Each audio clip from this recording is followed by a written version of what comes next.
কেন্দ্রীয় শহীদ মিনারে কয়েক স্তরের নিরাপত্তা ব্যবস্থা নেওয়া হয়েছে জানিয়েছেন ডিএমপি কমিশনার শেখ সাজ্জাদ আলী। রাত 12টা 40 জনসাধারণের জন্য ঢাকা বিশ্ববিদ্যালয়ের পলাশী গেট উন্মুক্ত করে দেওয়া হবে। ভাষা দিবসকে কেন্দ্র করে জঙ্গি হামলার কোনো আশঙ্কা নেই বলে জানান তিনি। বিচ্ছিন্ন দুই একটা মোবাইল ছিনতাইয়ের ঘটনা ছাড়া রাজধানীতে আইনশৃঙ্খলা পরিস্থিতি স্বাভাবিক আছে দাবি ডিএমপি কমিশনারের।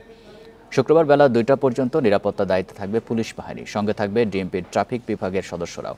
শ্রদ্ধা জানাতে আসা ব্যক্তিদের মোবাইল, মানিব্যাগ ও সাথে থাকা জিনিসপত্র নিজ দায়িত্বে রাখার অনুরোধ করেন তিনি।